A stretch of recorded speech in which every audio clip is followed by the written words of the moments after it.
I'm Ray. I'm Candace. Welcome to Unpacking Coffee. This week, Groundwork. Of Los Angeles and Venice Beach. Portland, I was going to say. Oh, and Portland. That's right, they're here.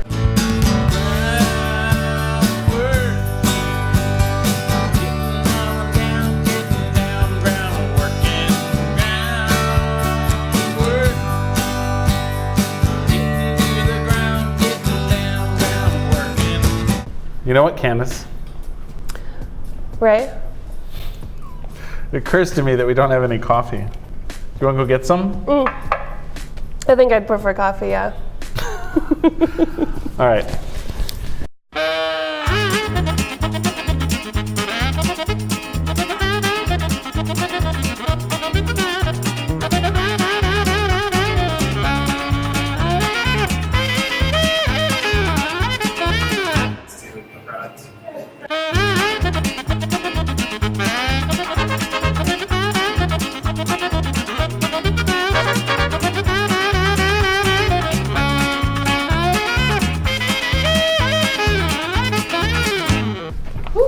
Well, that was quite a...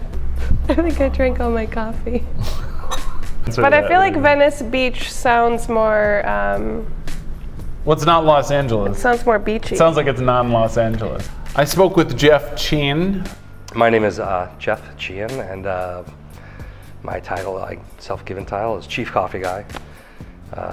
Took that title back in the 90s because I don't like pompous titles. I born and grew up in LA and around a lot of the entertainment industry. So dropped out of law school and just sort of trying to figure out what the hell to do with my life, and I stumbled on an opportunity. Delivering fresh brewed coffee, donuts, bagels, muffins, on set, to locations was something I started, that's what I started doing. Okay. And I got into the NBC lot somehow, and then I picked up one show, Days of Our Lives, and Fresh Prince. There was Craig Kinnear was on the show, at that Tonight Show was still there, because coffee's a big deal.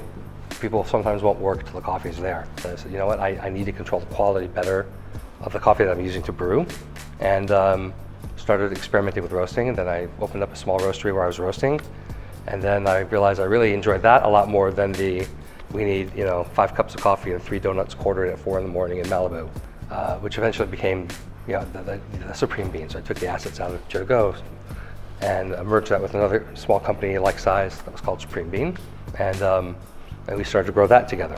Throughout this time, the Groundwork, which was called at that time Gourmet Coffee Warehouse, was owned by Richard Carno. We were friendly. Back in those days, things weren't as collegial as they are now. One day, he said, "I'm done. You need to buy me." I'm like, okay. We talked about it. We took over his wholesale side, and then realized that the wholesale and the retail need to be on the same track and go in the same direction. So we brought in a third partner at that point, and he was done with the retail at that point in time too. So we bought the retail rather than having that go somewhere else and diverge from what we were trying to do with the wholesale side of it. Now it's 2 different companies. One's wholesale, one's retail. They moved into Portland a few years back, so now we can get their delicious coffee anytime we want. The fact that they do all organic can be a challenge, which is one of the things that Jeff and I discussed at length. But I'll tell you what it's like being a buyer of organic coffee. It's like being, it's like choosing to tie my strong arm behind my back and then say I'm gonna go into heavyweight championship boxing match with just my left hand. That's what it feels like. I mean, like I was saying, there's this wide universe of beautiful coffees, and I can only choose this special slice of it. And so one of the reasons that I also am traveling more and more is to ensure our supply chain, because for 5 years we bought coffee from a place in Mexico, in Oaxaca. This year they notified us they dropped their organic certification, and it's happening more and more, and that's because it's not easy to maintain, and with the outbreak of the rust, there isn't necessary access to the non-agrotoxin solutions to that, necessarily widespread, or there's not even a belief necessarily that they'll work. And in fact, if you got to choose if you're going to starve or going to maintain the integrity of your organic certification, you're going to choose to eat, and you should choose to eat. And that's the right choice. He's written he's written some pretty interesting articles about going into dangerous areas to bring back coffee to us. Coffee grows in dangerous places, and my job is to sort of go where coffee is. And some of the things when I go there, I'll go as a judge with the cup of excellence, and that kind of process can bring life-changing money to farmers. In the case of one of the stories in that article where I was in Burundi, my wife's flipping out and she wants me to come back, and I'm like, you know what? I'm not walking out on this because this is such a big deal for the farmers that I'm staying to finish this and to see it out.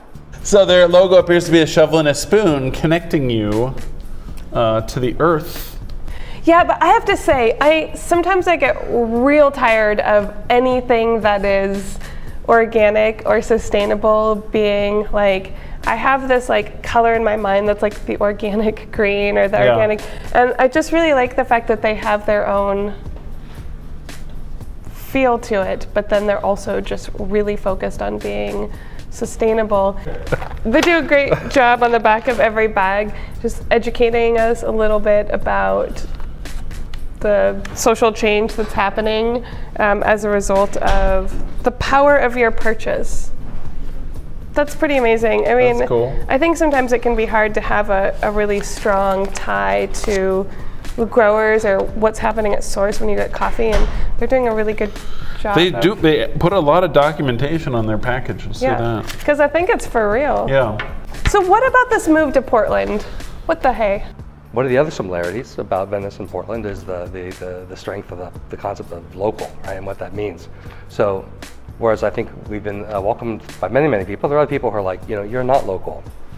I mean, in one sense we are, in one sense we aren't. In one sense we're not, because we have big business in Los Angeles, and in another sense we have a coffee roastery, and we're roasting everything here and sourcing it here, and we have 40 people that we're employing here, and want to grow our presence here, and we like it here. I like to move here. We want to share the good word about organics and educate people as to why that's a good thing. Groundwork Coffee Roasters of Venice Beach and Portland. We look forward to seeing you all again very, very soon. Until then, bye-bye.